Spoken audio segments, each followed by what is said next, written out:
睡觉的时候有没有感觉到呼吸不顺畅？根据了解，在台湾有60%的成年男性以及40%的女性都有打呼的情况，但别小看了打呼的情形，因为严重的话会导致阻塞型呼吸中止症。事实上，根据了解，现在有些人打呼打了10年了，而最后才发现自己有这样的情况。所以你现在打呼的情况还好吗？有比较好了。今年41岁陈先生真的想都没想到，睡觉打呼原本不以为意，一直到睡觉醒来发现手不能举起，在家人协助下赶紧送医治疗。经过医师诊断后，判定是因为罹患阻塞型睡眠呼吸中止症引起脑中风，这让陈先生感到很意外。左半边不能动啊，就瘫痪了，就慢慢的复健这样子，需要时间这样子。家人朋友告知，打呼很大声。为了改善睡眠品质，预防睡眠期间呼吸道有部分或完全阻塞，导致呼吸短暂终止，造成缺氧情况，陈先生佩戴阳压呼吸器，降低生命受到威胁。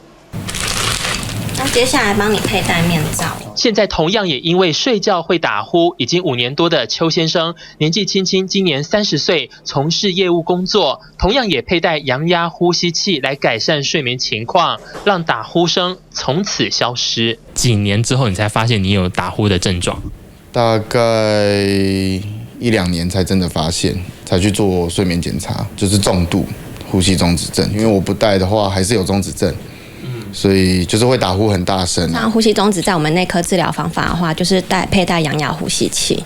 对，那其实它就像我们戴眼镜一样，它算一种辅助治疗。医学研究显示，睡眠呼吸中止症如果没有妥善治疗，罹患脑中风几率约1.9倍，高血压2.9倍，病情严重也会提高死亡风险。但要如何确认自己是否有阻塞型呼吸中止症，进行睡眠生理检查很重要。全台有部分的医院都有成立睡眠中心，而根据了解，现在的病床数一共有260床，光是在桃园长庚的睡眠中心，每年至少有3000人来到这里检查，光是这一等至少得等1年以上。